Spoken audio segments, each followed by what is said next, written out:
नमस्ते दोस्तों। Art of writing life के पावर प्लांट सेगमेंट में आप सबका स्वागत है। दोस्तों, आज हम जानेंगे पावर प्लांट के कुछ important but basic performance parameters के बारे में, जिसके बेसिस पे रैंकिंग किया जाता है या फिर ये बताया जा सकता है कि प्लांट का परफॉर्मेंस कैसा है, और ये भी अंदाज़ा लगाया जा सकता है कि प्लांट प्रॉफिट में जा रहा है या फिर लॉस में।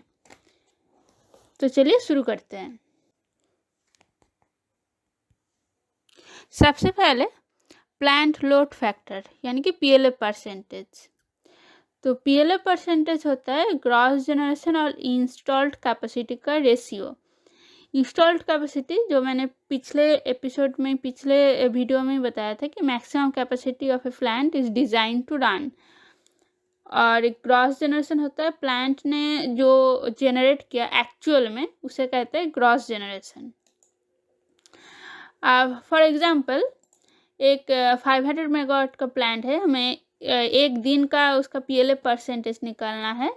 तो 500 megawatt into 24 hours equal to 12 million unit, और प्लांट ने उस दिन टोटल 10 मिलियन यूनिट का जनरेशन किया है। तो हमारा आता है PLA percentage 10/12 into 100 equal to 83.33%। Next आते हैं एपीसी परसेंटेज यानी कि ऑक्सिलरी पावर कंजम्पशन। अब ये ऑक्सिलरी पावर कंजम्पशन होता क्या है? एक प्लांट जब रन करता है तो वहाँ पे कई सारे मशीन्स लगा हुआ रहता है, कई सारे मशीन्स चलते हैं, जैसे कि pump, turbine, compressors, heat exchangers. This all are called the auxiliaries of the plant, and the power consumed by these auxiliaries is called auxiliary power consumption. अब ये एपीसी परसेंटेज निकालता कैसे है? इसका फॉर्मूला ये है, APC percentage equal to auxiliary power consumption divided by installed capacity into 100।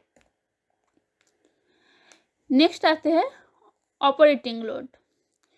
Operating load का मतलब होता है एक प्लांट एक दिन में या फिर एक मंथ में, जिसका भी आप कैलकुलेशन निकालना चाहते हैं, सपोज एक दिन का ऑपरेटिंग लोड अगर निकालना है तो प्लांट पूरे दिन भर एवरेज कितना लोड पे चला है, that is called operating load.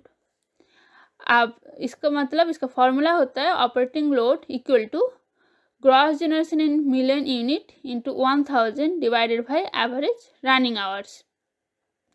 Million unit को जब भी हम मेगावाट आवर में लिखेंगे तो 1000 से मल्टीप्लाई करना होगा, तब वो मेगावाट में आएगा। नेक्स्ट होता है ex bus generation. Ex bus generation equal to gross generation minus auxiliary power consumption. अब ये है क्या? तो ग्रॉस जनरेशन होता है the generation at the generator terminal end. अब ये जो ग्रॉस जनरेशन होता है, इसका एक पार्ट तो जाता है ऑक्सिलरीज में, मतलब जिसको हम ऑक्सिलरी पावर कंजम्पशन करते हैं, और बाकी जो हम ग्रिड में भेजते हैं उसे कहते हैं एक्स बस जनरेशन।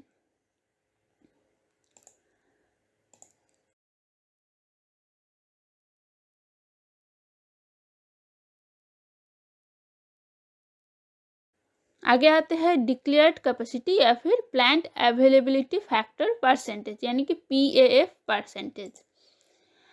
तो डिक्लेयर्ड कैपेसिटी होता है ability declared by the plant to generate, मतलब प्लांट का जो इंस्टॉल्ड कैपेसिटी होता है उतना तो एक प्लांट जनरेट नहीं कर सकते, उसका वो कैपेसिटी नहीं होता है, क्योंकि उसका कुछ कंजम्पशन जो है एपीसी के लिए, ऑक्सिलरीज के लिए चला जाता है। तो इसलिए डिक्लेयर्ड कैपेसिटी हुआ तो ability declare by the plant to generate, ये होता है equal to installed capacity minus auxiliary power consumption minus internal problem. तो declared capacity is always less than installed capacity. Obviously DC can't ever be more than installed capacity. हमारा जो installed नहीं है उससे ज़्यादा तो हम जनरेट कभी नहीं कर सकते हैं ना। तो मैक्सिमम डिक्लेयर्ड कैपेसिटी होता है installed capacity minus auxiliary power consumption if internal problems is 0। मतलब प्लांट का कोई और अगर इंटरनल प्रॉब्लम्स है, सपोज एस प्लांट का प्रॉब्लम है, आईडी फैन में ट्रैवल है या कुछ और ट्रैवल है जिसके वजह से प्लांट का कैपेसिटी थोड़ा कम हो जाएगा, प्लांट उतना जनरेट नहीं कर सकता है, तो क्या होता है वो भी हमारा जो डिक्लेयर्ड कैपेसिटी होता है उस पर इफेक्ट पड़ता है।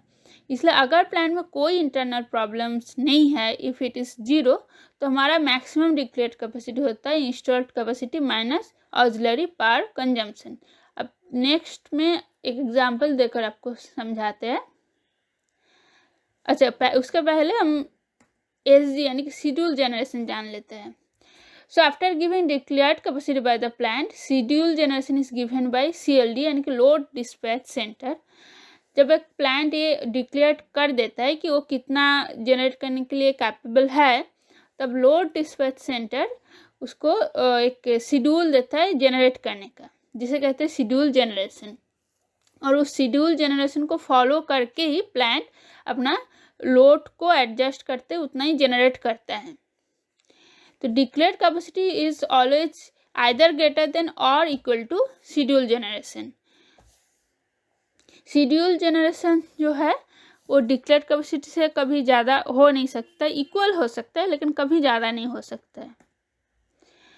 तो डीसी परसेंटेज का फॉर्मूला होता है achieved declared capacity divided by maximum declared capacity into 100, और एसजी परसेंटेज यानी कि शेड्यूल जनरेशन परसेंटेज का फॉर्मूला है achieved schedule generation divided by maximum declared capacity. अब फॉर एग्जांपल एक 500 मेगावाट का इंस्टॉल्ड कैपेसिटी प्लांट है जिसका CERC target of APC percentage is 5.75। CERC है सेंट्रल इलेक्ट्रिसिटी रेगुलेटरी कमीशन, जो हर एक प्लांट को एक उसका लास्ट ईयर परफॉर्मेंस या जो भी डिज़ाइन उसके हिसाब से एक एपीसी परसेंटेज देता है, एक टारगेट देता है एपीसी परसेंटेज, जिसको प्लांट को हमेशा मेंटेन या फॉलो करना रहता है। तो ये हर फाइनेंशियल ईयर पे चेंज भी होता है। तो मैक्सिमम डीसी होता है 500 megawatt minus 500 megawatt into 5.75% equal to आता है 471.25 मेगावाट, यानी कि एक प्लांट का मैक्सिमम डीसी जो है 471.25 मेगावाट। अगर उसका इंस्टॉल कैपेसिटी 500 है और सीआरसी टारगेट है एपीसी का 5.75।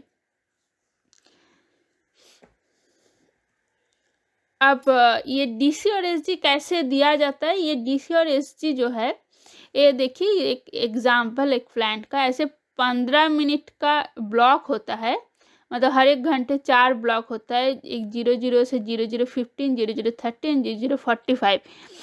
तो ये हर 15 मिनट्स पे के बेसिस पे अपना डीसी जो है प्लांट देता है, और शेड्यूल जनरेशन जो सीएलडी देता है उसका भी 15 मिनट्स का ही ब्लॉक होता है। ये टोटल 24 आवर्स में टोटल 96 ब्लॉक होता है, मतलब 1 ब्लॉक्स ऑफ 15 मिनट्स और 60 minute into 24 hours by 15 minute equal to total 96 blocks in a day.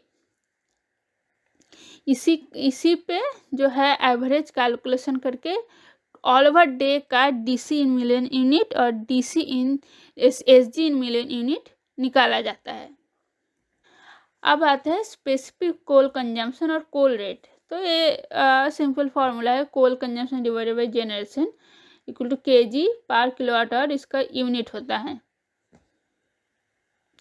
और स्पेसिफिक ऑयल कंजम्पशन और ऑयल रेट ये भी होता है oil consumption divided by generation, इसका यूनिट होता है मिलीलीटर पर किलोवाट आवर।